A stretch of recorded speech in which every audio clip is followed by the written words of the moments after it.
that's been going on in the world right now is the amount of people that have asked me to share my stories. And I think, like, if we want to share it, we'll share it. And the people that are sharing it, it's really brave. But if you put it in the context of racial abuse and discrimination is a traumatizing thing, you wouldn't ask another person, oh, can you describe your trauma to me in detail? Like, oh, you were smug, can you tell me everything that happened? You wouldn't do that. So why do you think people feel comfortable to just ask people straight out, can you tell me everything about what's happened to you? And they're so comfortable to ask that. And when we say, oh, actually, I don't want to talk about it, people think we're being standoffish. You know what I mean? Do you know what, though? I think that that's another sense of privilege. If you haven't been through something, you don't know what it feels like. You don't have the emotions attached to it. So you're not going to know that it's painful. You're just going to think it's another story to be told. So you don't have the attachment, the emotional attachment to it. So you're not going to care about asking someone else about it, will you? Because to you, it's just another story. But to them, it carries a lot of emotions. I agree with that. But I also think that on a level, it's also because of people don't know how to approach anything to do with race. So then when it comes to hearing about stories or like that unknown element of it, because they don't know what is the proper way to approach it, I feel like they're just like, okay, well then just tell me.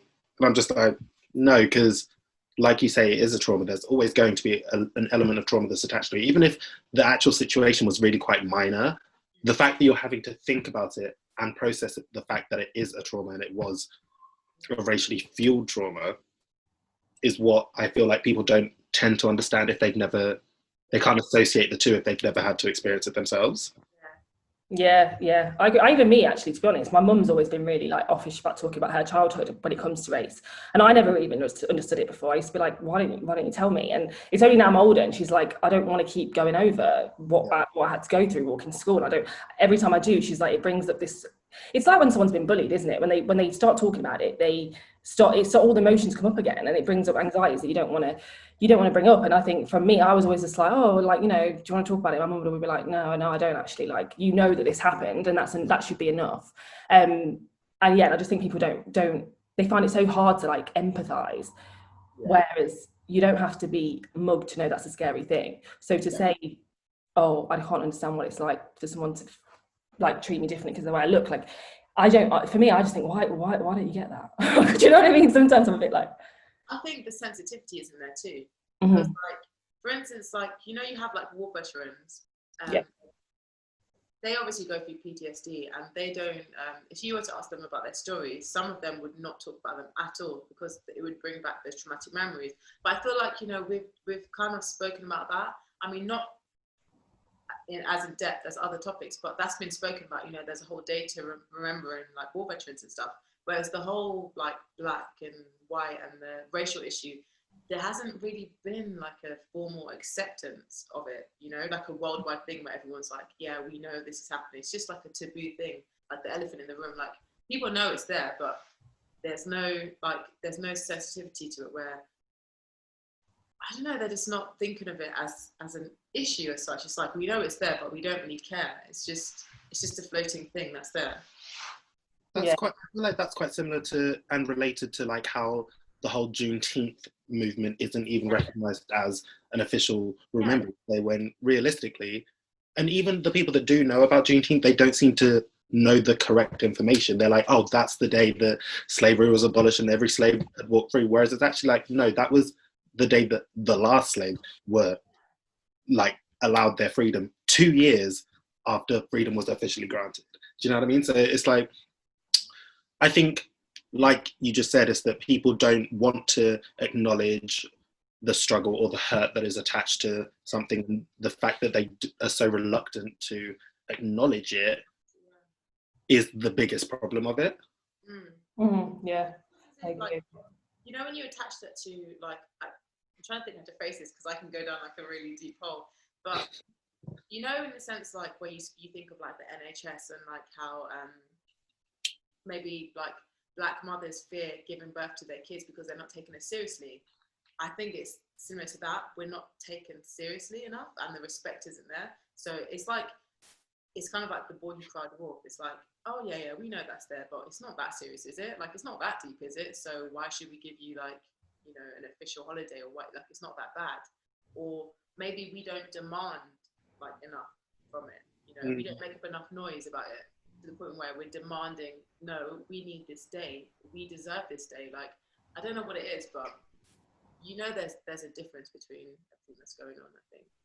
But I feel like it's also that annoying thing of it's like, why should we have to demand recognition for the hardships that our people have gone through in the past? It's like, why aren't people just able to just reflect on it and just acknowledge that there is years upon years upon years of pain and hurt and anguish that people are just so reluctant. Do you know what it is though as well? I feel like some people still don't believe that actually happened. Like, I've seen so many you know, people speaking about this subject, but you'd have a handful of people that would shut them down, like, no, that didn't happen. It wasn't that deep. Sorry, it wasn't. So if you have obviously people saying that, then you're going to have a number of people question whether it actually did happen, whether you do have it bad. Because like, sometimes if you don't actually first-hand experience something, you won't really know what it is. I mean, naturally, humans should be empathetic, but let's face it, not everyone has that skill. Oh, of course, I think that's actually surprised me a lot, the amount of people that my friends that have said, oh, I didn't know this was happening, and I'm like, you've been there when this has happened to me and you've not. And then when I recall the information, they're like, oh my god, I didn't even think. And I do think it's the you know, the luxury of not even having to think. And I definitely am someone who's called people out before on it, but I've called it out in a room where I'm like such a minority that people have just going like, okay. And I'm not sure whether they're looking like because they're awkward and they know it's true, or whether they think I'm just making it up. And I've actually had people that come back to me and gone, oh my God, in that situation, you was actually right. And I didn't think you was right at the time. Like with all this, which I think is great with what people are learning. And I'm saying, I was saying this was happening and people were just looking at me like gone out because they felt either uncomfortable or they just thought, okay, she's just making like a fuss out of nothing. But the amount of people I think that still think, oh, I've not really witnessed that. And they witness it all the time, or they make comments that they don't even think is bad. Like, you know, and I think as well, because me, I'm definitely guilty of sometimes just because I don't want to have that conversation. I've laughed things off and gone, oh, yeah, no. When someone's called me the token black girl, you know, in something, or, oh, of course, you know, they need a black girl in that advert, or of course, you know, they need, you know, and you're like, yeah, as opposed to like your talent being absolutely nothing. And they don't realize that that's something that sticks in your head. And for us, the fact that I remember those things shows that was something that made me, because you don't remember every comment someone says to you, but things that you do remember are the things that stay with you. Yeah. But then, you know, on top of that, not saying that this is correct or this is my view, but do you then think that that's our fault for not correcting people and not standing up for ourselves and saying, actually, that's wrong? Or do you think that it's just because they're wrong and they should know better? Or do you think we're not at fault, but do you think that we should stand up for ourselves more and actually fight back in the sense of if someone says something negative, shut that down and be like, no, that's not correct? Because obviously it can be draining doing that all the time, but what's the right way to go about that? I think a lot of it tends to be circumstantial. Yeah. I think that there's been so many occasions in the past where I feel like I've had to filter my thought process or filter my words because of the situation that I'm in, as opposed to just being like flat out calling people out for saying things that are naive or incorrect or whatever. I feel like it's draining for us having to explain to people why their comments are incorrect or their views towards Black people are incorrect, and why that has such a detrimental effect on so many areas of, you know, the economy.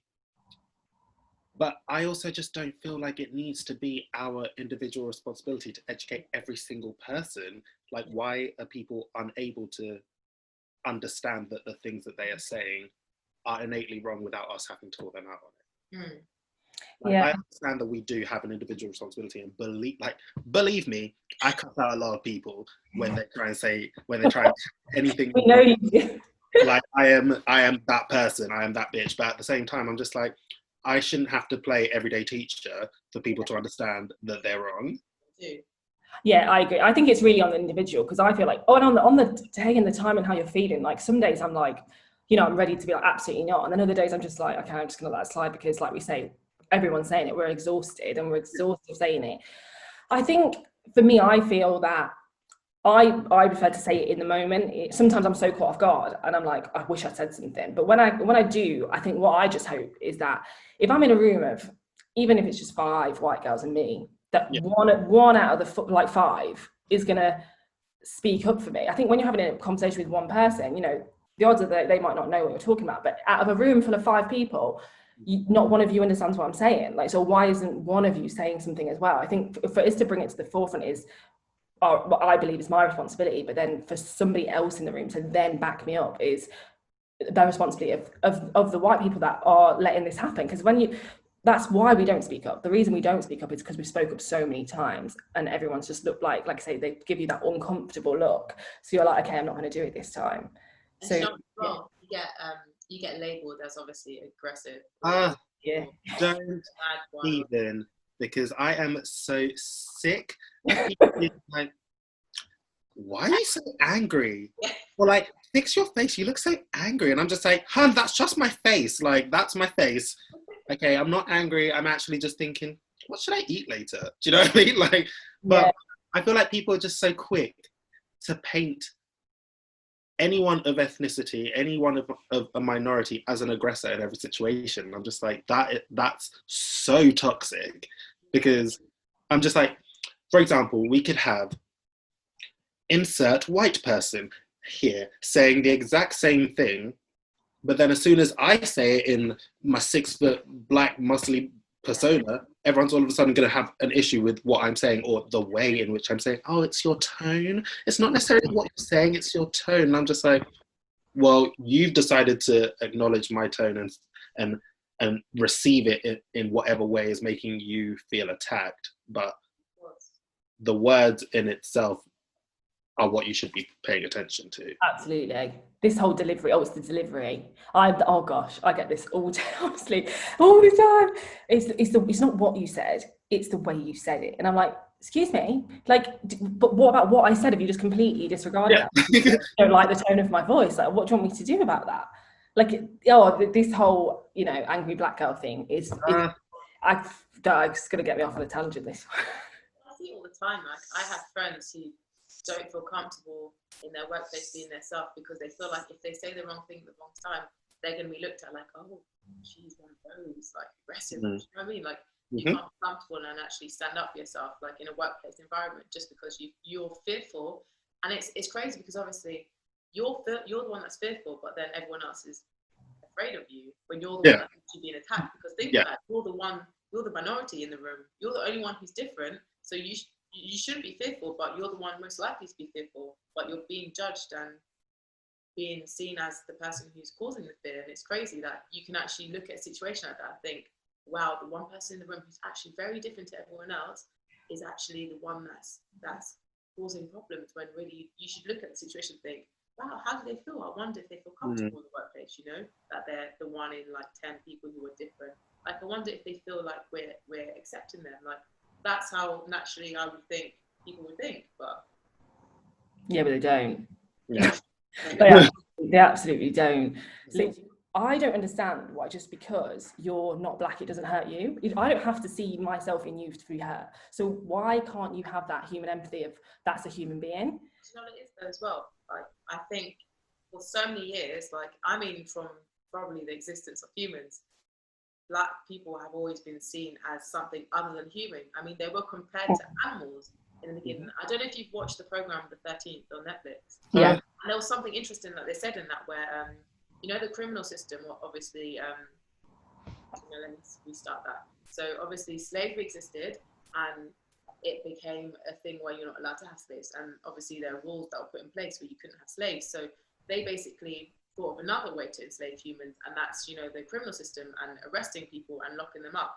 And they basically put out the perspective that black people are animals and they should be locked up. So if you think about all those years of that being put into the system where black people are animals, they're seen as this, they're seen as that, and that's been filtered down through generations, then automatically and systematically everyone's going to assume that, okay, when you see a black person in your natural like consciousness, you're going to think, okay, as soon as they do something that's obviously seen as like being angry or they're upset, or as soon as they show emotion, straight away they're going to think, oh, that's animalistic, oh, they're being aggressive, because it's been built in the system for so many years. So yeah, they're not going to think differently. So it's like, how does that even get changed? Like, it's like the whole system needs to be broken down and eradicated and started again from scratch, because like all these countries are built off of like violence and anger and hatred towards a specific race. So how does that change now in society we're living in,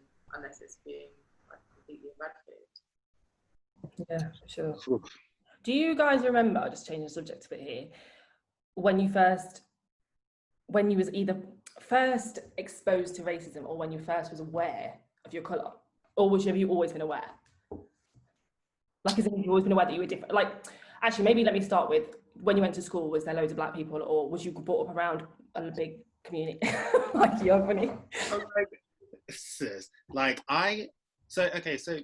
this is where I think that there's a fundamental problem, because one of the first things I can ever remember my mum teaching me about just like society, or like how to live as like a little boy at the time, was that she fundamentally built into me the fact of, I am always going to have to work 3 times harder than anyone else to get the same recognition. She built into me that fundamentally, no matter how good I am at anything that I try and put my mind to, the fact that I am black is going to hold me back to a certain degree. So then that was then obviously then concreted by the fact that when I went to primary school, I was the only person that was not white in the entire school. Like when I say the only person, there wasn't like a Spanish girl or Italian guy. Like, it was literally like everyone was white. Cool. Where did you grow up? In Ipswich.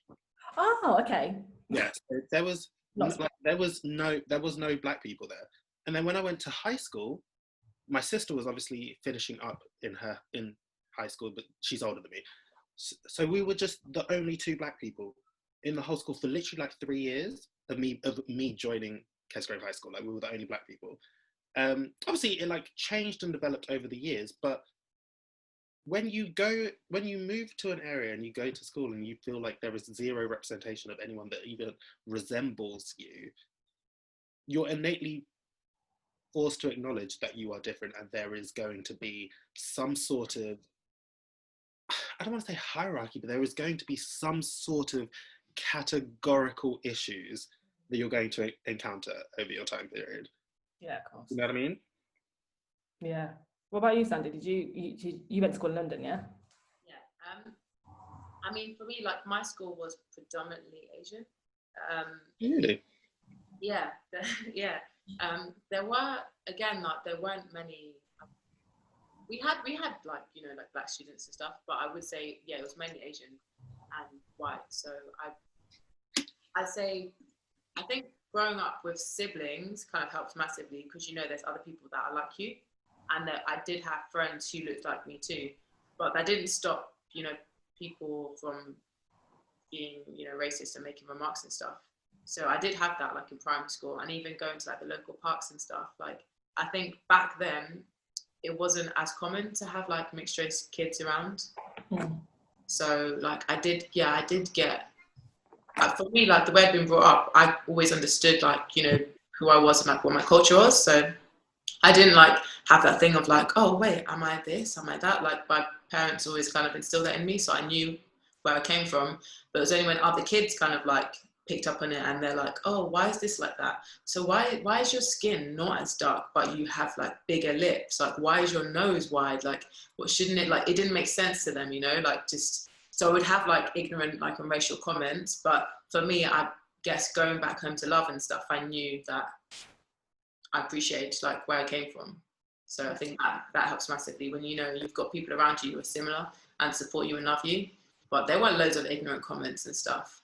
Loads. They did hurt me for a while, I'd say. But then I thought, actually, no, I love myself, so why should it matter? But thankfully, it wasn't like violent or anything, I'd say. Yeah, I never heard about the violence stuff. I think for me, I remember clearly, actually. Well, I went to school, and I think I was in year 3 or 4. I got chickenpox. I came back. And then these boys started going, Black Soulla's back, Black Soulla's back. I'm laughing, it's not even funny. Like, I don't know why I'm laughing, because it's just something that I just remember being like, okay. And then one girl, because my primary school, I think there was 2 girls that were mixed race, and then a few people, Indians, and then the rest were white.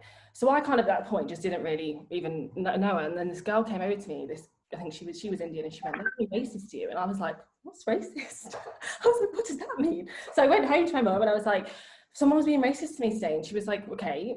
So then, you know, my dad was like, "Right, they need to watch Roots, they need to do this, and and I remember just being like, but I never, like, I'm the same as you, Sandy. It was always instilled into me that you don't have to act a certain way to you are who you are. Which for me, yeah, I never had I was lucky enough to have both my parents together. My mum's black, dad's white. And I think what's great is my dad has done his research. My parents, well, they're not together anymore, but they were together from 14. So they grew up together. My dad knows everything. He knows all about Black history. So I could go to either parent. It wasn't like, oh, I feel like only my mum's that representation. I felt like my dad did the research in the same way as my mum did with the Greek side, because I'm obviously half Greek Cypriot. So they both knew every side of me. So I never felt that separation in my parents. But I remember for me, it got worse when I was like in middle school, and then I went to year 10, 11. That was like a few black girls, and I was like, yes, this is great. Because I remember like getting on the bus in year 10, and then there was a girl playing like, I don't know, Vibes Cartel or something, and I was like, oh my God. I'm home. Bear in mind, a school of 200 in a year, I think there was 6 girls, and I think 2 were black and the rest were mixed race. So yeah.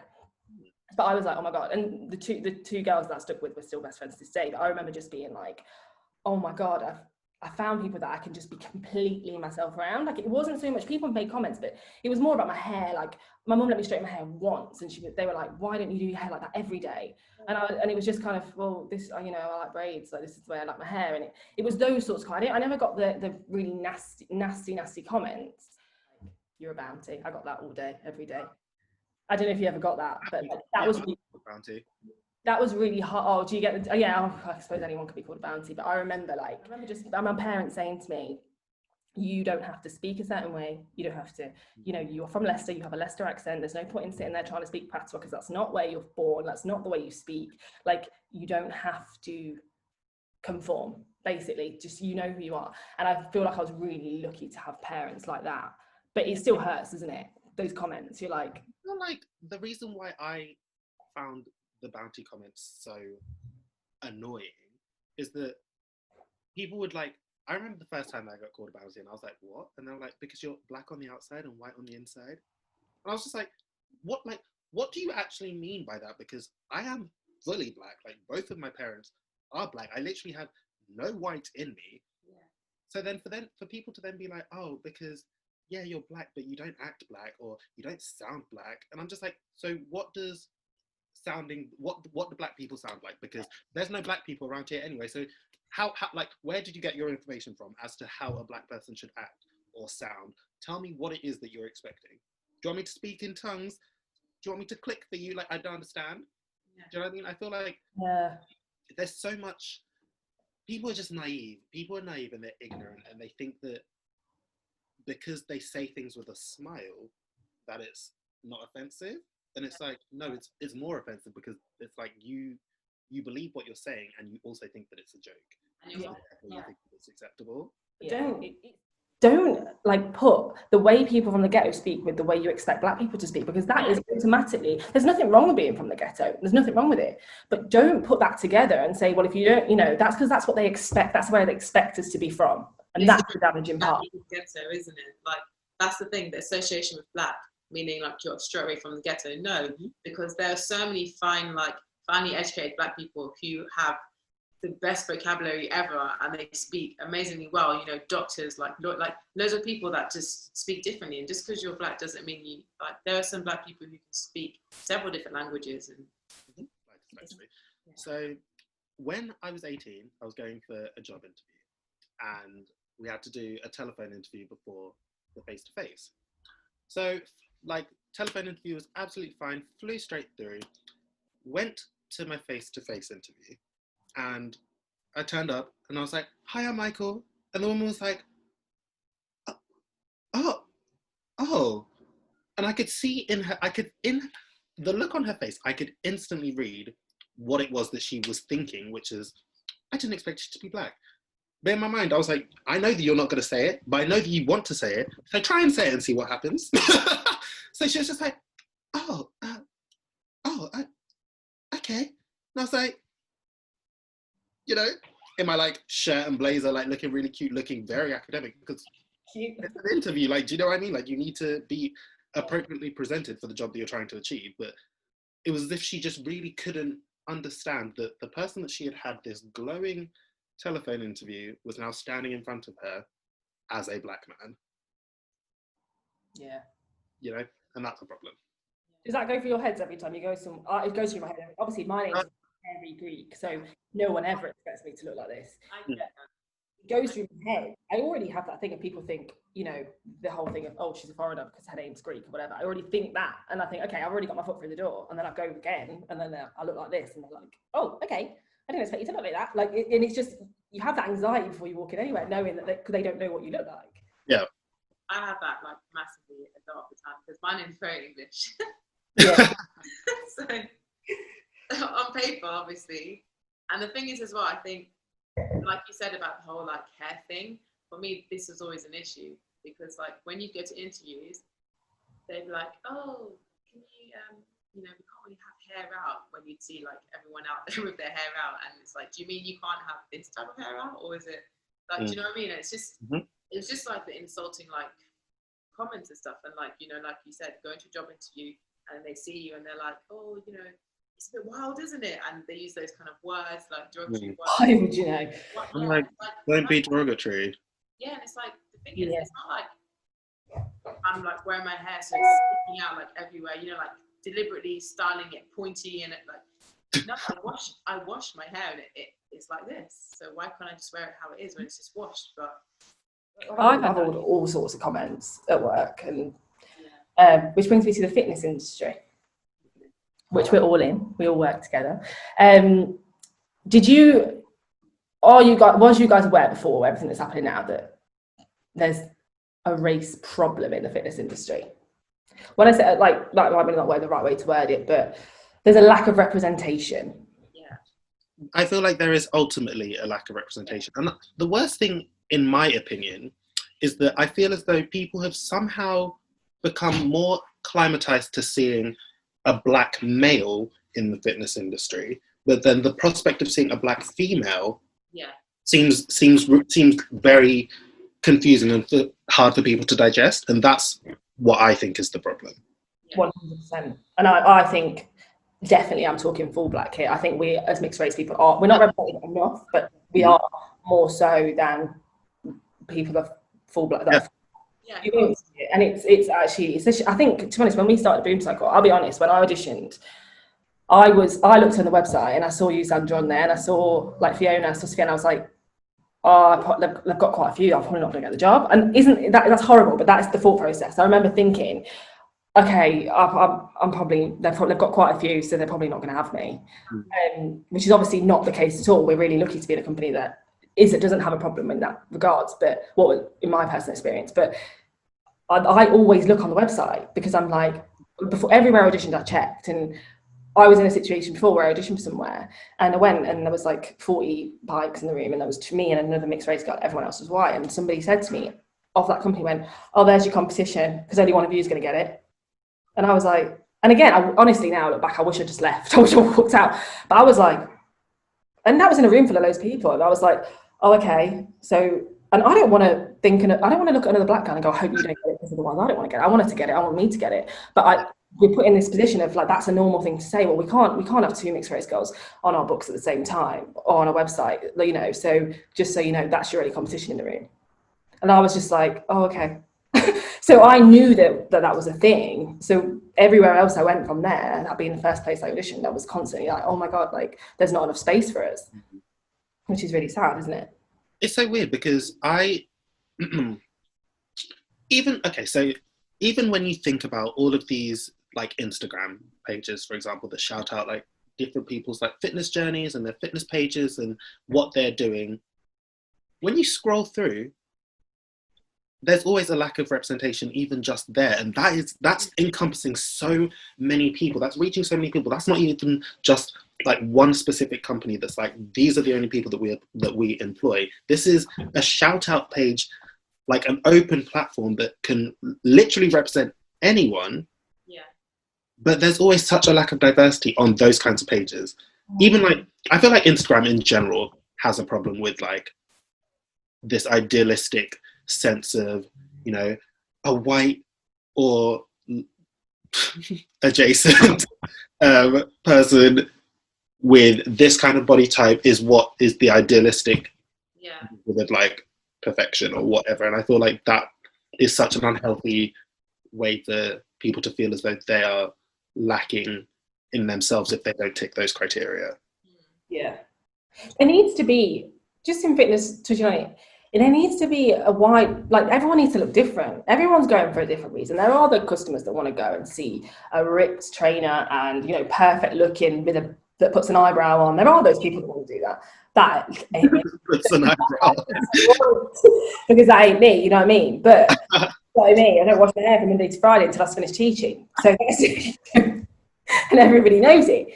But like everybody, and there's other people that want a relatable looking person, and then there's somebody, for some people, they're going to think, well, I can't look like that. And imagine as a black woman going and looking at a website and not seeing anything that looks like you. And another thing I think is, I think a lot of studios think they have a white girl that plays urban music and they think that's that bracket. Yeah. I've seen that a lot. They get the, oh, she's the urban one, she's the, you know, I hate that word anyway, but she's the, oh, she plays, or you want a bit of hip hop, go to our class or whatever. But like, that's not what people, I'm not saying that black women don't want to go to a class with a white man that plays that, but a lot of people want to see themselves. They want to see someone that's relatable to them. And if you only have one on your website and you can't go to that class, that takes a client away because, oh, I can't make that class. So, okay, then, and that's not what I want. And I think it's really stupid and really old fashioned to think you've got. I just feel like at the end of the day, like you say, everyone's fitness journey is so completely different. And you want to be able to, I feel like people just want to be in an environment where they know that they can feel understood or seen, or that their journey is going to feel valid, even though they aren't the ideal fitness physique. Do you know what I mean? I feel like people always just want to feel seen, visible. Yeah. You want to be seen. If you feel like the company doesn't even see people who look like you, then why would you believe that you'll be seen? Yeah. People are going to feel like they shouldn't invest their time or their money in a company if they don't feel as though representation is even at the forefront of a company's mind. Yeah, 100%. I just, for me, that's just me personally. I know everyone's different, but I don't want to go somewhere where I feel that I can't put on my leggings and my crop top with whatever I've got showing, you know, and feel uncomfortable. Like, and I'm not saying that's because I think there's instructors that are rich that have that motivation. Like, it's nothing to do with what the instructor looks like. It's the way you make people feel. And a lot of the way people brand for me on social media, I would just look on the social media and go, well, I'm going to go there because I don't look good enough to go there. And that's just not why that's not why I get into fitness, and I don't think it's why a lot of people get into it. And it's just really sad that that's what they think people's idea of beauty or what they want to see is, and colour 100% comes into that because they think. I mean, there've been some high fashion designers who said questionable things behind the scenes about this. You know, in terms of like people buying big high fashion brands and like a specific group buying them, and they're not liking it because they didn't want to be branded as selling their products to. And I know exactly who you're talking about. I mean, I can think of one specific designer that was in the media for saying, if I had known that my clothes were going to be bought by this demographic of people, I wouldn't have made them so nice. Oh gosh, yeah. I know we said we wouldn't call out anyone. Yeah, that's why I was like, a designer. Call out whoever you want to call out. I'm just. It's everything. It's like, you know, this is what makes me laugh is when a lot of girls go, I've never seen racism happen. If you've been to a Mayfair club in London, you've seen it. This thing of like, okay, like on the subject of like a Mayfair club, the amount of times that I've been out with like a group of like black guys with a group of like white females, and we all know that it has to be like, okay, so one black guy with those two girls, and then you stand up there, and then we'll do the same back here, and then some back there, because it's like, if we try and go as 5 black males, we all know that it's going to be like, sorry, we're at capacity, or something along those lines, you know what I mean? Capacity, and then they just let those white men in. Yeah, and it's like, okay, you don't know what I've got in my bank account, sir. Yeah. I don't think it's that they don't spend money. I think it's that, like I say, they're not seeing themselves, so they're not spending the money in those places.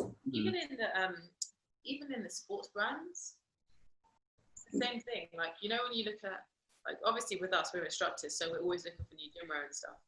And you see some brands, and then you're like, there's no one even modeling your stuff that looks like. There's no one, like, I don't know if that suits, like, you know, my figure, my body type. Yep. Yeah, because these times it's like, yeah, those shorts are gonna fit someone who's straight up, straight down, but we all know that. Well, it's so true, because like the amount of times gotten, like, I mean, I got some shorts, and you know, they seemed like they would fit, but they just make me look like something else because they don't fit how they're supposed. Do you know what I mean? And if I had seen someone else on the website that had a similar body to me, then maybe I'd know, okay, I'd know what that looked like. Or even like buying something and wanting to see what it looks like on a different skin tone. Like the amount of times like I wanted to buy stuff for friends, or like just, do you know what I mean? Just because, and you're like, well, I don't even know if that's going to look good, because like you can't see someone with a similar skin tone, so you don't know if it's going to even suit you, or you just want to have a rough idea of what it looks like.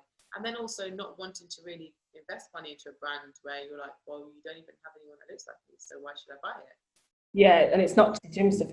I've had this before. I bought an expensive pair of leggings from a very well-known brand, and I've gone in and I've gone, well, I bought these, and I was told that they, like, you know, they fit and whatever, they're great for everyone, they're great for spinning, and then they've gone, yeah, they are, and then they got looked at me and went, oh, yeah, not for like your top body type. I think you know, and I was like, okay, so why did the other salesman person tell me that this was what I should wear for spinning? Like they didn't even take into account. And I was like, I've just spent £90 I spent on a pair of leggings, and I was like, these don't fit, and this is because you're telling everyone that this fits everyone, but it doesn't fit everyone, and that's not accept. I have to, like, people always ask me why I just been with a t-shirt on.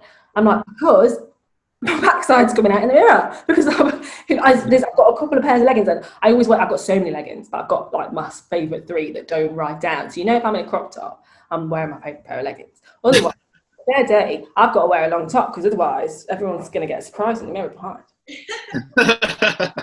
Nobody wants that. But do you think that because that maybe because like there aren't people that are black in high positions that would filter that information down? Because obviously the person at the top, they're controlling everything that's happening. If you're hiring someone in the design department, you're going to look at market research and be like, actually, well, there's different type of figures from different people, different colors. Like we all know that, it's common sense. Like, yeah, you know that it's normal, it's general knowledge, but it seems like they don't create product. Probably is true, but do you know originally when Beyonce was doing her second wave of Ivy Park, she went into a meeting with another company instead of Adidas, and then apparently they had the meeting and they had no one there no one there black, no one there basically who was any type of ethnicity, right? And she's left the meeting and she didn't sign with them because she said that why am I gonna have a product and I'm a black woman and you don't even have black people representing the brand? Yeah. And that's what she's that's now, apparently. Oh. I mean, if it's good enough for Beyonce. But yeah, like obviously, you know, like you need people of all different walks of life to create products for people that are different. Because we're not all the same, like blatantly.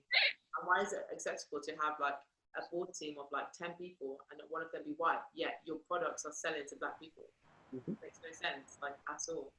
Yeah, which actually again brings me to, like, you know, when you're like going on a job, so we're obviously all performers as well, and I don't know about you, like, do you ever bring your own makeup everywhere you go? Because you just get Okay.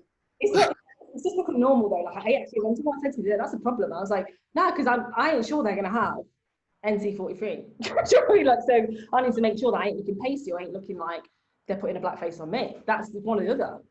You don't remember, Mikey, the whole thing about my bag being heavy and me bringing everything with me? Yeah, this is why. Okay, so the amount of times that I have been on a shoot or been doing a show, and me as a person, if I'm about to go to do a shoot, I'm gonna show up with my fresh skin fade. My hair's gonna be on point because that's just me as a person.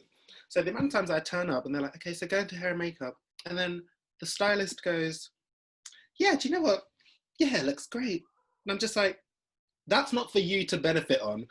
That I've done that for me. So do your job and do something to my already great looking hair. Like that literally makes no sense to me.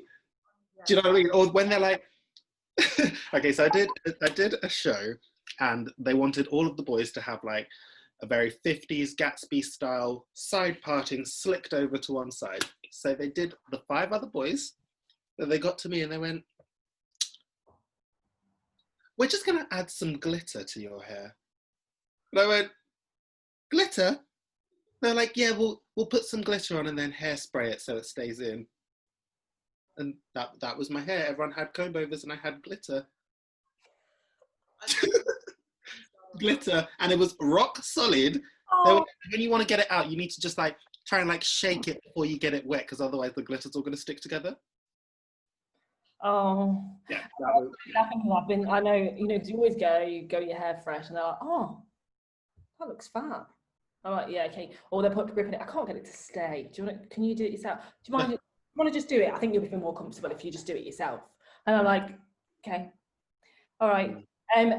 Do you know, it's just like, but also like, I feel like, yes, I can do my own hair, but I'm also not a hairstylist. So if this is an advert or you know, a promotion, like, you have a vision, and also you've probably asked for somebody Bain because you want to fit the criteria. So therefore, do the work and hire the people. Like, how are you hiring a hairdresser that just can't do all hair for an advert where you've had all types of people? Like, that is insane. Yep. I think it's the same. It's a similar situation with like, there's one advert in particular that I did, and the woman was like, I sat in the chair to have my makeup done, and she was like, oh, I don't really have a colour that's like suitable for you. So she's like rooting through, like digging. Then she goes, oh, here it is. So she had this one shade that is obviously just her one shade that she uses for anyone of ethnicity. But when I say to you, it was like your colour, Soulla. She like covered my entire face with this shade. I would show what? No, I'm gonna try and get this picture up because I was baffled. But we shouldn't feel embarrassed. It's humiliating for us. Like, I'm always way too pale, and it's like, it not like, yeah, I've had some experiences, but you know what I mean. It's humiliating. We feel embarrassed, but why should we? You should be embarrassed. They should be embarrassed. Absolutely.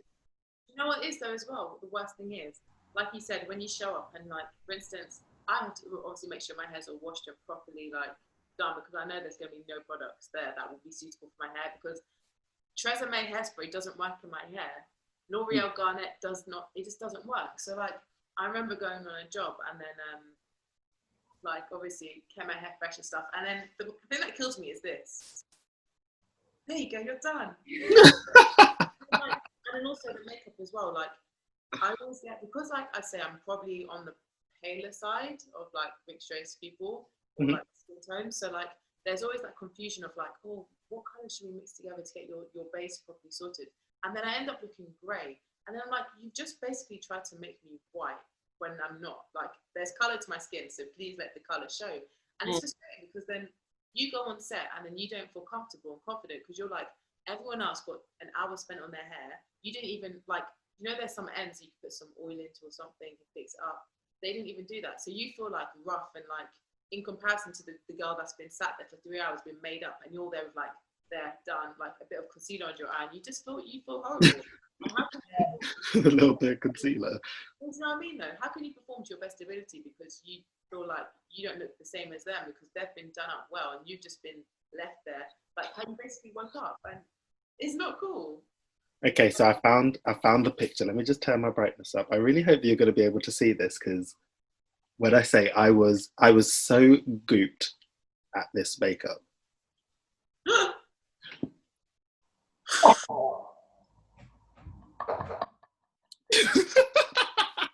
Like, it's actually it's like not even funny.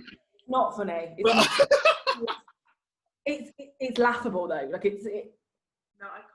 No, I'm sorry. No, I didn't expect that. I thought you was being over the top. And they thought that was acceptable. Okay, if you like, you can tell by my facial expression exactly what happened as soon as I turned around and I saw that was my base. Like, it went down. Because you know what it's like, don't humiliate me and then expect me to go on set and do my absolute best. Like how can you Sorry, I'm so sorry, Michael. I'm so sorry. That is horrific. Yeah. That's abuse. That's actually abuse. Yeah, it is. That's abuse. That's a crime. Like that's a crime. That's wrong. Yeah. Like it's not. I was laughing at first, but that's not even funny. It's not. I can't believe it. This is like I actually can't believe it that you have that. Like it's so weird because it's one of those things that's like, if I hadn't had a picture of it, no one would ever believe that was a thing. No, I wouldn't have expected it.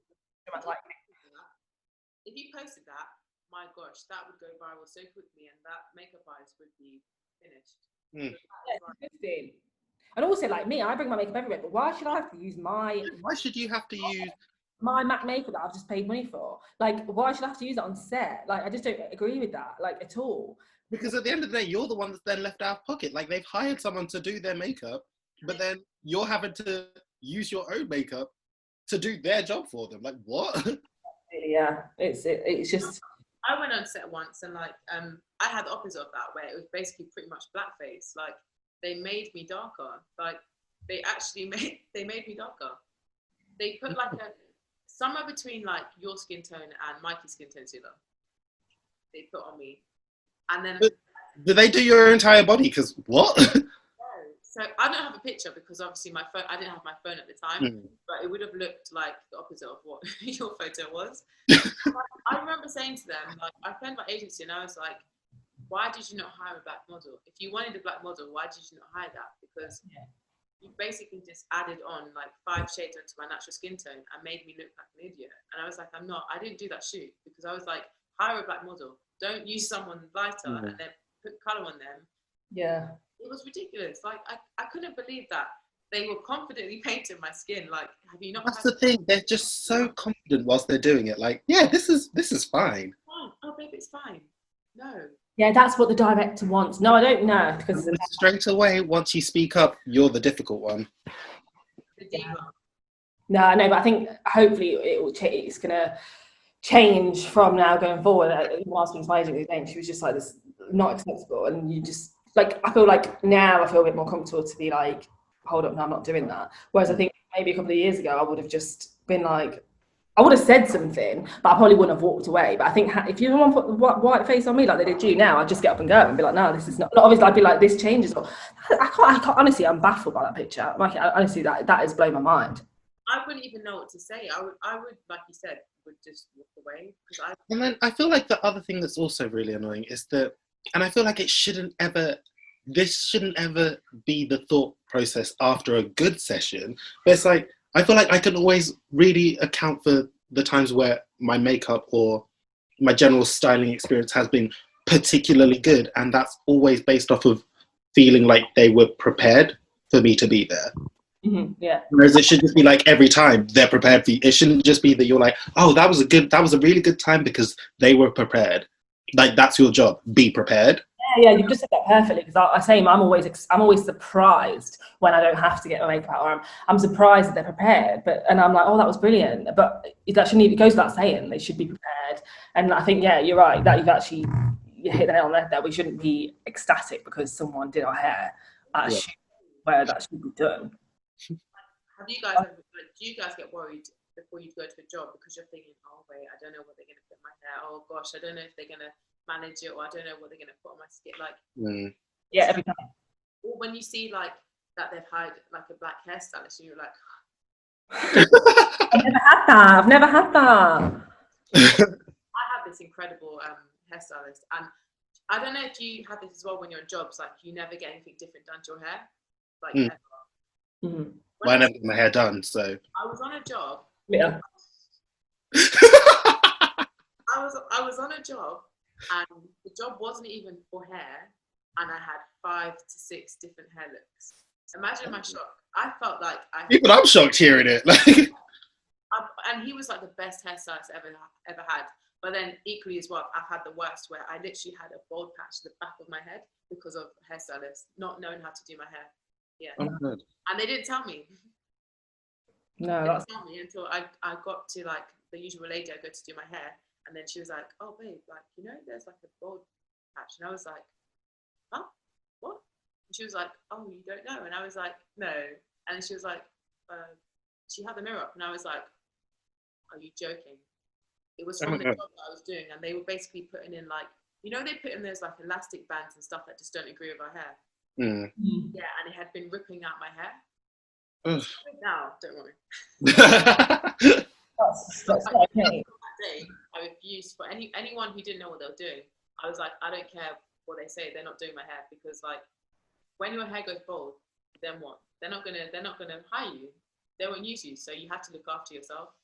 Yeah, for sure. Do you know what? Actually, on the subject of that, I wanted to ask you to, in terms of like relating it back to like the fitness industry and stuff. Obviously, studios that have like shower facilities or whatever, they will always have like shower gels and this and that.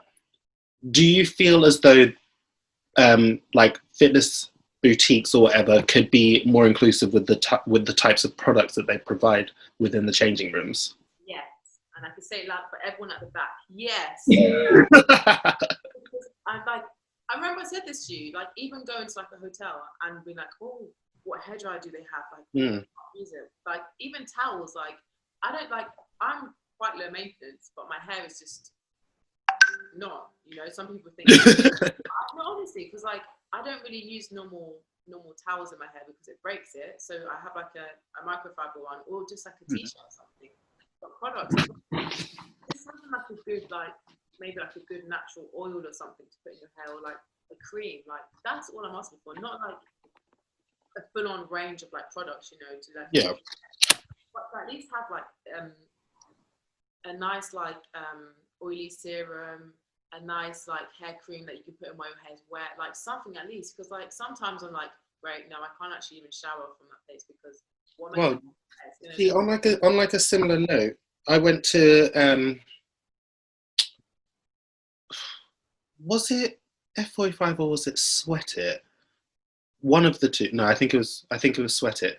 And I was just so surprised that they had coconut oil in the changing rooms. Like, and coconut oil is just so not even like a race specific product, but it felt so inclusive for them to just have coconut oil in a pot in the changing room. And I was just like, great, because now, even though I didn't have because I put a few different things on my hair, but I was like, even though I don't have any of my other things, I can at least make do because you've got coconut oil. And that's it, making like at least the minimum, you know? Yeah. Like, there's like hairspray, like other sorts of products, but then I'm like, can't use any of that. Like dry shampoo, no, that doesn't exist. No. You don't use that, so it's like I definitely agree with you there. That's like something that's so minor but so important to have, like products that are actually suitable for all skin types. Like such a simple thing, and even body cream as well. Like, oh my god, so many places don't even provide any provide any form of just like moisturizer. Like, I beg, just give me something, because are people literally just leaving here like just dry? Like, is that comfortable? Yeah, this is the thing. I don't personally, like for me, it doesn't bother me about the hair stuff because I'm really specific on my hair stuff. But I think like, and also I can't deal with the pump. I need a bottle of conditioner. Do you know what I mean? Like I need to pump. I can't be doing with this squeeze. And I understand that's where it has to be, but I can't. So always, if I'm gonna wash my hair, I'm gonna put conditioner. Body cream is the absolute the bar that if it's gonna start in it, body cream should be there with deodorant. Like, why aren't people creaming their skin? Like, why is that not a necessity? Like, what is going on? Like, I've like say dry shampoo over body cream. That to me, that should be the absolute bare minimum of a fitness place. Like, you've got face cleanser, but you haven't got cream for my ankle. That's what I'm saying. I'm just like, you got expensive micellar water, but you can't just put like a simple unbranded, I'm not asking for much, like anything, moisturizer for people. Yeah, and it just, you know what, it just makes you think as well, like they've thought about it. That it's just the thought, I think that really means a lot. I think people think, oh wow, they've actually thought about what we need. And it's not I think, you know, if you're going to have like I don't have curly hair, so but if someone's brought this up before at a studio that I was at, like if you're going to have GHG's products all over or whatever, really expensive, or, you know, whatever Dyson stuff, but you haven't got like, what's the thing called when you have curly hair and use the thing? Diffuser. Yeah. And someone said, why haven't they got like what people with curly hair supposed to do? And I was like, oh, I never thought of that because I don't need it. But absolutely, that's something, if you're paying £20 a class, you should request that. And I really, really want to say it loud. Request what you think you should have there, because at the studios, because I think sometimes people aren't thinking, and I think, yeah, they just don't think about things they don't need. Like I never would have thought of a diffuser, but actually when you said it, I thought, yeah, cool, of course you should have that. You're paying £20 a class. Everyone's got their strengths. Why can't you have a little bit of end? I feel like the, well, you go. I know. I just said I check the bathrooms for the places that I want to go into, and like if I'm a member there, you don't have a diffuser, then sorry, you're not catering for me. Like you don't care about my needs, because that's something so minor to like purchase, but you don't want to do it. So clearly you don't care about me. So why should I care about your things? Hey. Yeah. Say it again. Prouder, say it prouder. Just going back to the like arts industry and stuff, do you feel, I think we've come a long way, but I don't think we're nowhere near as far as we go, that you are, as Black people, represented enough? So I'm going to give an example. Someone said to me, oh yeah, but in adverts now there's always a Black gown, there's always an Indian gown, there's always, you know, and I was like, okay, one, you already think they've only got it because they're Black from what you're saying, and two, have you, like, correct me if I'm wrong, have you ever seen an advert where there's a group of friends and there's 3 Black girls, an Asian, and then a white girl? You'd never see it. And that's because that's not what people see as normal, and they don't think that's normal. And I think, I'm not saying that I need to see every advert needs to be like that, or, you know, every program, like, you know, for me, EastEnders, it's East London, and they have, I don't watch it anymore, to be honest, but they have one Indian family, one Black family at a time. Go to East London, tell me how many Black Asians you see there. Like, you see so many, it's just not, it's not authentic at all. And I think, yeah, that to me is just like, I'm like, oh, okay, so you think that having that one family, like I say, I've not watched that in years and years and years, this is just my memory of before, you think that is, okay, we've got a Black family, okay, we've got an Indian family, we're covering it, as opposed to actually the real like realistic of it. London is so multicultural. Why is it that you feel like you have to pick a bracket, or we've got the one Black friend, we've got the one Asian friend? See, I feel as though, like, even when you think about, like, take musical theatre, because obviously that's what I do. I feel as though so many casting teams or whatever, they're so quick to be like, we cast diverse, we're so ethnically diverse and blah, blah, blah. But then when you actually think about the pool of talent that they're even seeing before they cast these one specific role, if you look at the pool of talent that they're seeing, they're not seeing a variety of ethnicities. It's always like, every audition I've been to has always been like, here is 20 white guys that all look fairly similar, or like varying heights or whatever. Then there's like me and one other Black guy, maybe a mixed race guy, and then that's it. Do you know what I mean? But then they like to say that we're so ethnically diverse, but you're not. The only shows that the only auditions I've ever stepped into where I've been like, oh wow, there's a lot of ethnic people here. Surprise, surprise, it's for an ethnic show. Do you know what I mean? Like, if I just very much believe that if a breakdown for a character isn't race specific, then you should just be casting from the widest pool of talent that you can get. Because how do you know that Stacey is inherently going to be better than Shamaya when you're not even letting Shamaya come into the room? Yeah. Do you know what I mean? Like, you can't say that you cast ethnically diverse or you cast non-color specific when the pool of talent that you bring into the room isn't an accurate reflection of the industry. Because there are so many talented ethnic performers that don't even get into the room, and it's like, why is that? Yeah. You know? I don't have the answer, but I completely agree with what you're saying. I think when it's not right for the show, so you're not going to have a white dream girl, you're not going to have a Black Von Trapp, you know. Yeah. We're not saying that we want every single role to be open to us. We know that it doesn't make sense in The Sounds of Music to have, like, a prime example. Blind. okay, then that's your decision as a director, whatever. But we get it. No one's going to go, why is one of the sisters not? You know, we're not asking for that. But when people are making an uproar that there's a black eponine,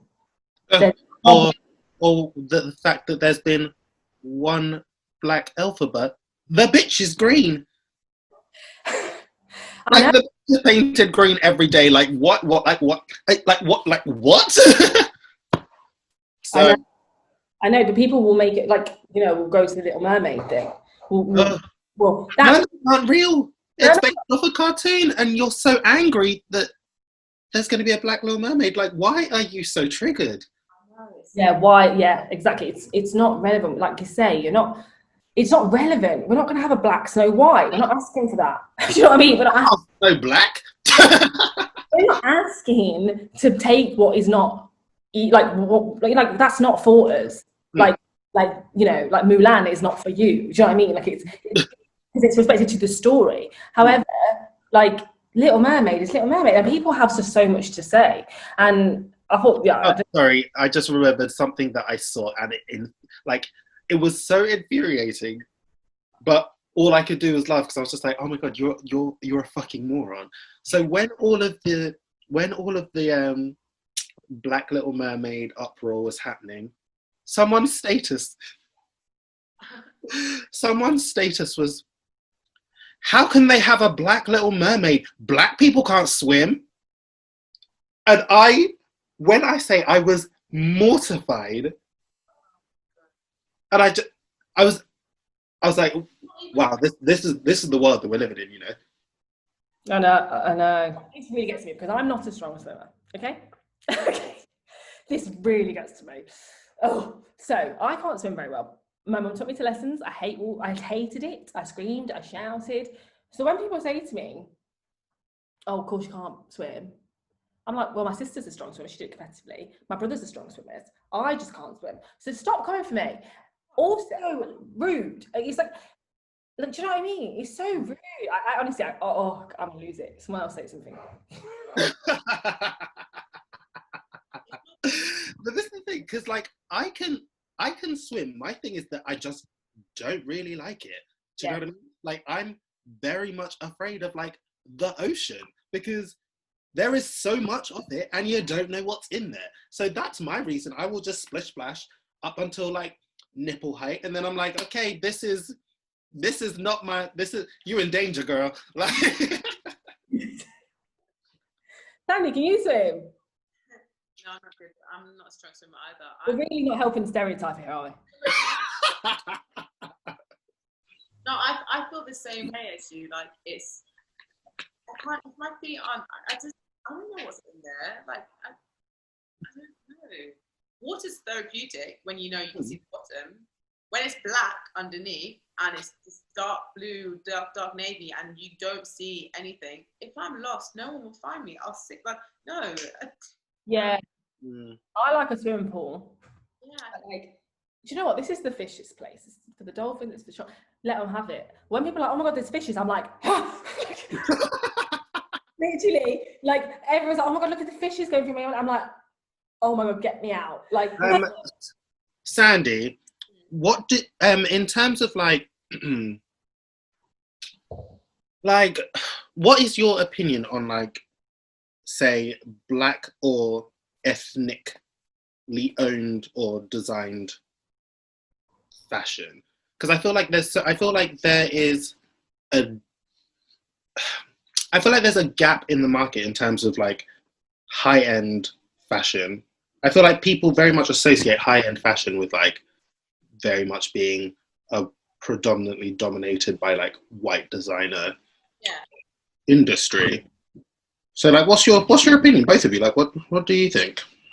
I agree, it is like, I mean, I couldn't personally even off the top of my head tell you like high-end fashion black owned businesses just because they're not. It's not because they're not there. Like, I mean, I think even more lately I've seen so many different like designers that I wasn't even aware of myself that are there.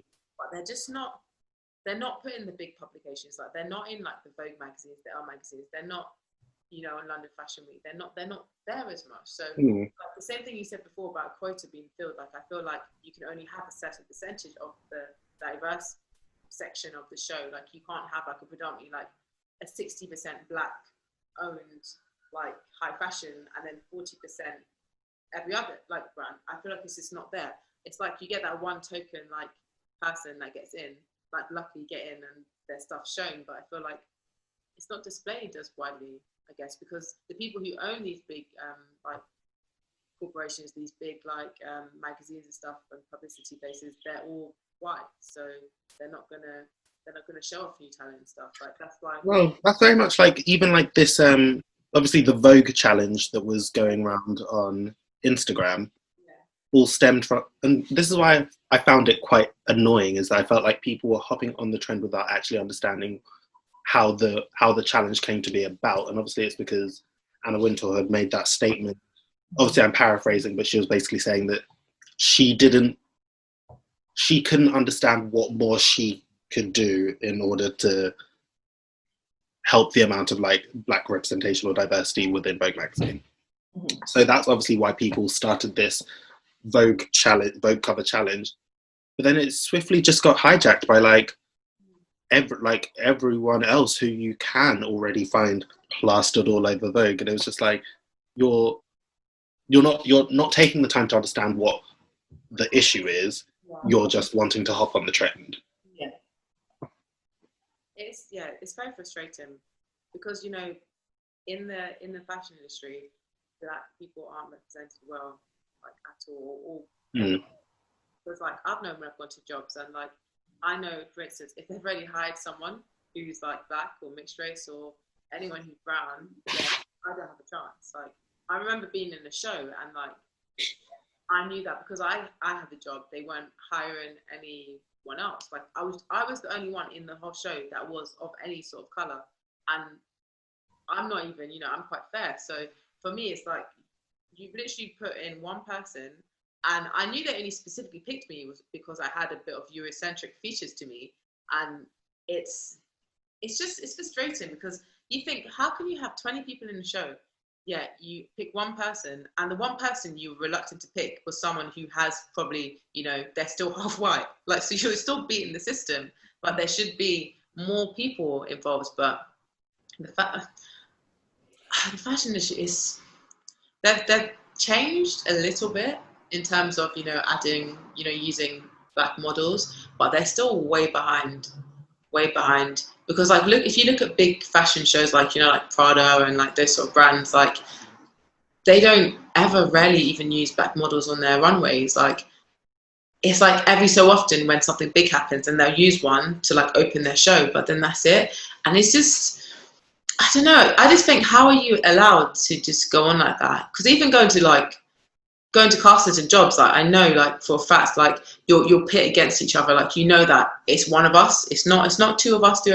No, it's one of us. And you know for a fact, like that you kind of have to. They're a competition. It's not nice to go into a job and think, you know, we have to compete against each other because we look the same. Whereas everyone else knows that, oh, I might get the job from my friend. Like if you're you know white, you might get the job with your friend because you know there's like 3 other positions that are open, and it's not. Because obviously, you work internationally as well. What would you say? Would you say it's different overseas, or do you think that the general experience tends to be quite universal? But you know, though, when I have done jobs away, there have been jobs that have been casted here. Oh, sure. But okay. It's not. I wouldn't say it's. I mean, just going to like see agencies and stuff in like LA, I'd say. They seem to be a bit different over in America. I know they have their racial issues and stuff, but in terms of inclusivity and like using black models, I would say they're probably more open to it than we are here. Sure. Yeah, maybe because they're bigger as a country and they're more used to seeing like black people on screen, and they have a bigger audience for it. Whereas here, like when you think of acting and stuff, you look at our prime TV channels, like, you know, the BBC ones, the ITV, and like all those shows, and they don't really have, like you said, the casts that are mainly black or Asian or anything. It's all like period dramas, like old stuff, things that are just specifically casted for white people. So I think that's how our kind of country is built, like in the entertainment industry. Whereas like you do have that you do have a bit more culture in America that's been put on screen, if that makes sense. For sure. There to be appreciated, because I feel like when you're like a black actor or a black model or something, sometimes you have to go over there because you know that you're going to get more opportunities, but then they still have racism built into their system. So it's like, okay, yeah, you might get more work creatively, but then when you're on the streets, you're just seen as another black person. So it's a bit. You guys watching I Made a Story on BBC? No. Oh, brilliant, guys. You got to watch it. It's amazing. And it's like a predominantly black cast, and it's just about like, it's really uncomfortable to watch. It's just, I won't give it away what it's about, but watch it. And I was watching it and I was like, it is like mainly a black cast, and I was like, oh, I've not seen anything like this on the BBC for such a long time. It's really hard. You're like, where do you see yourself?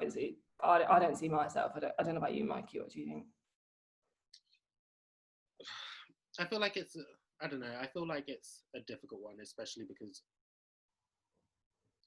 I feel like I'm constantly reminded that I'm a weird cross of casting types, because I feel like people see me and they expect me to play one kind of role. Then they hear me and then they think that, oh, he's another kind of role. And then both of those tend to be like thrown off when people then find out that I'm gay. So it's like, it's a weird cross section that I feel like I tend to fall into. Do you feel, Mikey, as a musical theatre person, that you were trained to be in certain shows? Like, say you're going to be in Dreamgirls, you're going to be in Memphis, you're going to be in this. Do you ever, I don't know if you've ever had any desire to be in shows that you're not represented in at the time. I can't speak, too much wine. I don't know if you feel like there's shows you want to be in that you don't feel like you're represented in, but do you feel like you was told like, oh, that's what you're gonna, that's the avenue, that's for you? Because I definitely think studying musical theatre, they were like, you better get your ballet on point because Lion King's all you're gonna get. Because at that point there was no Dreamgirls, no Memphis, so like, you're gonna be in Lion King, and that's it. And if you don't get that, then there's nothing for you. that was literally college. I remember. There's a particular conversation that I remember with the at the time principal of the college that I went to, and it was between myself, her, and then another member of the faculty, and the principal had been like pretty much glazed over for the entire conversation, and then all of a sudden she goes, "Don't you want to be in Lion King?" And I was like, I mean, yes, yeah, I suppose, but like, what? It very much felt as if she was saying that, you know, that's where you're going. You know, you're going to the Lion King. And it's like, obviously, I would love to be in the Lion King. Like, it's an amazing show. It's what the first musical that I ever saw. But the thing I find annoying is that people have this perception that if you are of ethnicity, that you can only then do ethnic shows. And when you get a show that isn't inherently ethnic, then that's you making it in the industry. Like, you have defied the odds and you've got a show where it isn't predominantly filled with BAME performers. And I feel like that's what the issue is within the industry, that it's as if certain shows are put onto a pedestal because they will have one or no ethnic people. And when you do manage to book those shows, then that's when you made it.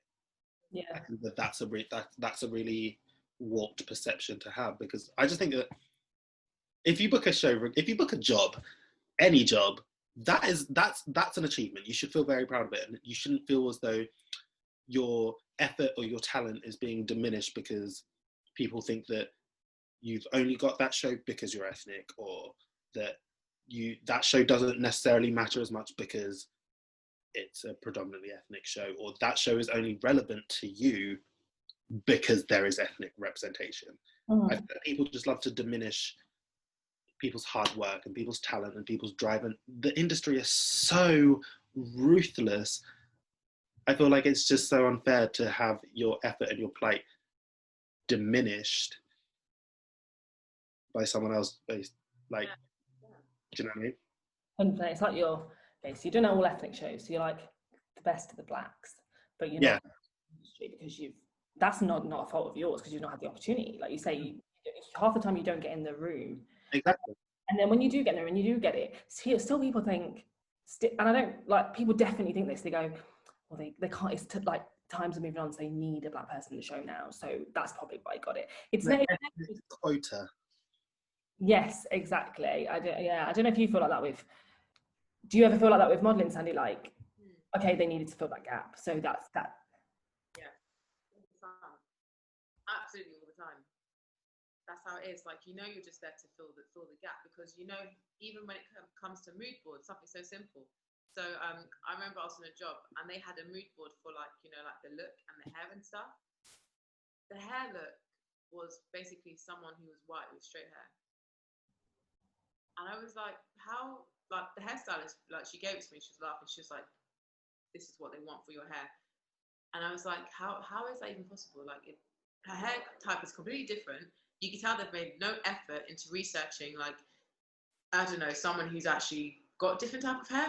But already you can tell their thought process was maybe naturally not to hire me, was just to hire someone else. But maybe someone on their, someone on the team said, oh, actually, we need to hire someone that's not white, just to make it look like we're diverse. And it doesn't make you feel great when you feel like you're just there because you're just the added extra person that's making it acceptable, Yeah, of course. Happens often. Do you guys think, so moving on to like social media and how obviously there was Blackout Tuesday and there was a lot of companies and brands posting the black square. Do you think, I feel a mix of both, but do you think people are just jumping on it and thinking we have to post the black square because if we don't post the black square then we're bad, but actually we don't want to really do anything? What I feel is a lot of people are being like, we're going to acknowledge there's a problem in the world, but I don't think a lot of people are acknowledging it from within. Yeah. Okay, we're going to raise some money, we're going to do a charity, we're going to do this, but are you actually contacting your ethnic members of staff? One, to see if they're okay, and to see if there's anything you can do to change that. What do you think it's genuine? Do you think people, what do you think? I think some people are. Either of you. You go. Go for it, Mackie. You go. Go. One of you. I feel like a lot of people are just being very performative in their approach to it. I feel like you say, people are going, well, if I don't post one thing, then people are going to think that I'm a racist. And in my opinion, people need to have a conversation with themselves and go, why did you not feel like you wanted to post anything? Because obviously there's multiple ways of raising awareness, as we all know. I'm just like, what is the thought process behind you feeling like it was appropriate to post something? Is it because you didn't want to ruin your aesthetic? Because that's a bullshit reason. Is it because you didn't want people to associate you with the movement? Because that's also a bullshit reason. Like, if you're finding it hard to have any form of acknowledgement as to what is going on in the world, then you're very much a part of the problem. Do you know what I mean? Like, that's my standpoint. And I just feel like a lot of companies have really just hopped onto the bandwagon. A prime example is that there is an agent known within the musical theatre industry who was dragged a while back for a certain comment implying that like BAME performers are only hired because they are there to add some va-va-voom, quote unquote, to the show. Then obviously when Blackout Tuesday happened, she said agent then posted a black square and was like saying that she stands with the black community and blah blah blah and all of this. And obviously the black community came for her because they were like, not long ago you were saying that we were only required or present to add that little touch of spice to the show, but now all of a sudden you want to try and say that you stand with us. Like, you don't stand with us, you're being performative. But I feel like it's a real mixed bag of, like, some companies are like genuinely going about the work correctly and doing their research before they officially have their standpoint, but others I feel like they're like, black square, done. Yeah. You know? About you, Sandy? I mean, you pretty much said everything that I was going to say. I mean, when it first came about, I mean, when I look at brands to purchase stuff from, like, naturally I do kind of watch how they interact on social media just to see what they're into. Because, you know, it's like, if you care about subjects, like, you know, we've had many of these issues arise before, like in the past. And if you're following them, you look at them, you're like, actually, I remember when you were silent 2 years ago when this happened, but then when another thing happened, you were so vocal. Because like, there's some companies and people who don't post on social media, like they post very rarely. So I'm like, I understand if you haven't seen the whole thing yet and you haven't posted yet, just because you don't use it as much. Whereas when there's a brand and you know they post every hour on the hour, and all of a sudden they're silent, they have nothing to say, then all of a sudden they come with a picture and like a politically correct statement to post under the picture, and it's just like, who are you trying to kid? Like, who are you trying to kid? Honestly, like, you've just basically got into a board meeting and probably brought like your 1 or 2 black employees in to try and like find a statement that's correct to post on your social media, and then done that, and then that's it. And then after that, you check their socials, their Instagram live and stuff like that, and their stories. There's nothing about how they can help. There's nothing on education, even a book to read. There's just nothing at all. Like, I understand if it's one person who doesn't, like, they don't know what to post, or they just feel a bit confused about it and they're like doing something behind the scenes. But when you're a massive brand from following, if you have employees that are black, you're living in 2020, you're a brand, like your research should be done on this subject. Like, we're not in like the Stone Ages, like we're in 2020. Like, look how far society has come forward. And you're telling me you can have a massive brand that has like 10 million followers and you don't know about Black Lives Matter, or you don't know how to help. Like, that's just, it's ridiculous to me. I don't see how you can have a brand that big and not know how to help or make like some sort of impact to society. Like, it confuses me. And I've seen a lot of brands who I know aren't great with their black employees, or they're not great with diversity in their models. You just have to scroll through their page and you see every single model is white, and then you think, well, okay, how are you posting a black square now? Doesn't make sense. And then you have other people, like I've seen a few agencies, and they've posted a lot of information about how they're making changes. Like, one of my agencies, in fact, they've been posting like step-by-step things that they're doing to make changes, which is like amazing. And I didn't personally expect them to do that, but they have been doing that. I've seen loads of people like offering like tutorials, like workshops, like asking how they can help, like actually actively going into the communities, like trying to figure out ways to help out and move forwards and be consistent. And that's amazing. You know that they're actually taking it seriously. Whereas, like Mikey said, it's just like a trend, you know, it's just the next thing to do, and just to look like you help. Because, like, I don't know, if they wanted to work with like a big influencer or something, or someone of status, maybe like a black celebrity, all you have to do is scroll back and look, oh yeah, you posted the black square, yeah, we know you're fine. I think just acknowledgement is enough. I think people are so scared to say they don't know. I don't know everything. Like, you don't know everything. So like, you don't even, they could have put that story, we're doing our research, and we, you know, right now we don't have anything to say. Like, but we're doing the work. Like, just the acknowledgement. People feel like they're so much like, I don't know what to say, I don't know what to say, I can't find the right words. I didn't have the right words either. Do you know what I mean? Like, I know I'm an individual, but as a company, like, just acknowledging what's going on goes a long way. And I think that's where people go wrong. They think that they have to have all the answers in one post or one caption. And actually, taking 2 weeks to come up with a caption is just, it's just rubbish. It's just, you know what, it's bullshit as far as I'm concerned. It's like, no acknowledgement just because you were scared of saying the wrong thing. What's the wrong thing to say in a time like this? You know what I mean? Wrong thing to say, all lives matter. That's the only thing we don't want you to say. Do you know what I mean?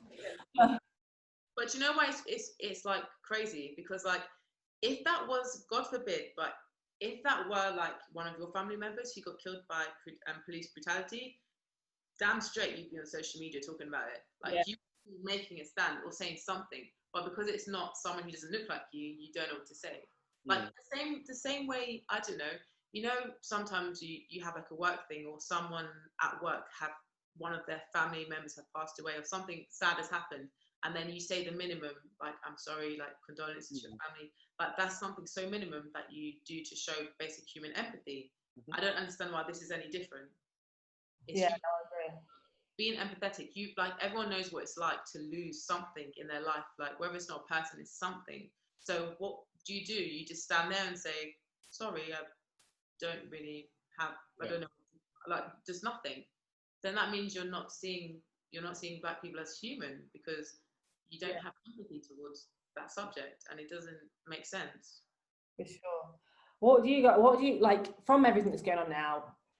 What do you hope is going to change in your personal life? Like, obviously, I hope that people are just going to understand and start to listen to the things that they are saying before they say it.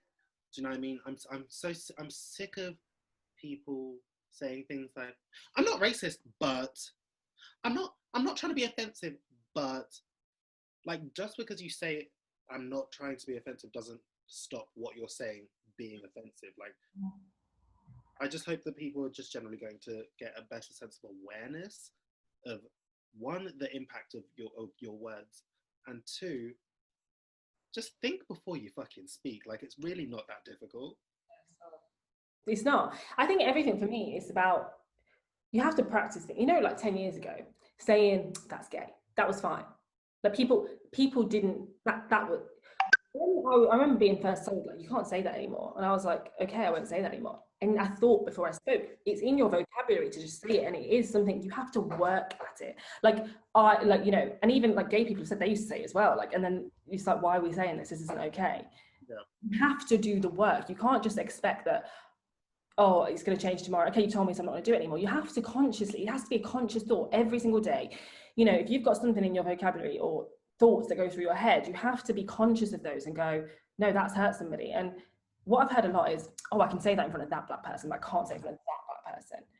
If it hurts one black person, stop saying it. Like, stop thinking, oh, let me just play to the crowd and see what I can get away with. And that's what I see a lot. They go, oh, can I say that? Can I say the N-word in front of her? Can I sing it in a song in front of her? Because in front of that person, he doesn't mind. No, they probably did mind. They probably, like I say, was exhausted. So I hope we change that people like think before they speak, conscious of what they say. And I just hope people speak up more. Like, when I, like, in a situation where things are wrong, I just don't want it to always have to be me. And if it is me, I want them to back me. And if it's not me, I want someone to say it first. You know, I don't want to always have to be like, oh, actually, guys, that, you know, or get angry. I get my chest up when someone says something. My chest goes up and I'm like, my voice is shaking. And that person, I get so annoyed in the moment that things probably do come out angry, and they probably, because I am angry. I just would hope that going forward, people will just back us before we have to say it. I want somebody else to say it. I also want, sorry to slip in there, I also want people to just stop trying to discredit people's experiences. Like, if I tell you that something that you have done is racially offensive, you need to just accept it. It's the same way that if a woman says that was sexist, you have to go, okay, I will change that. If a gay person says that was homophobic, you have to be like, okay, that was homophobic. Don't just be like, oh, well, in my opinion, your opinion doesn't matter. Your opinion does not matter. If you cause an offense, you have to accept it. Do you know what I mean? Yeah. Gaslighting, isn't it? Gaslighting. Gaslighting. I think personally, just to be seen as equals. So not to be seen as lesser than or lower than, but to be seen as equals, and not to be seen as your color first. Like, for instance, you know, you can have a talented person and they'll be the famous black actor.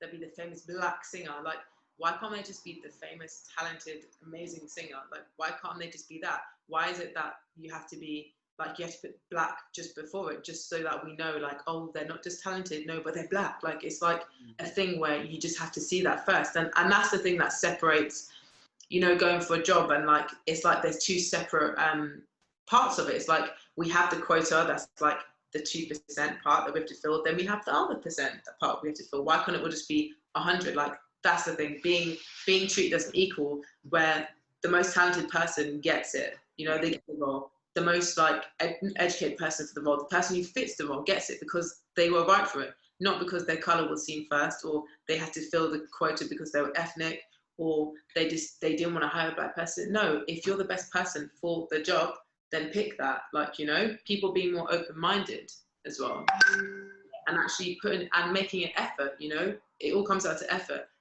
to make sure you know what you're talking about, effort to make sure you don't make ignorant comments, and effort to do your research. Like, when it comes to, like, you know, not putting makeup that's not suitable for your skin tone on your skin tone, you know? Yeah. Like hair products to use on models who have different hair. Like, it's just effort. the same way you do in a relationship, put an effort to make the other person feel seen. That is what I'm hoping, and consistency. 100%. Well, guys, we're going to leave it there.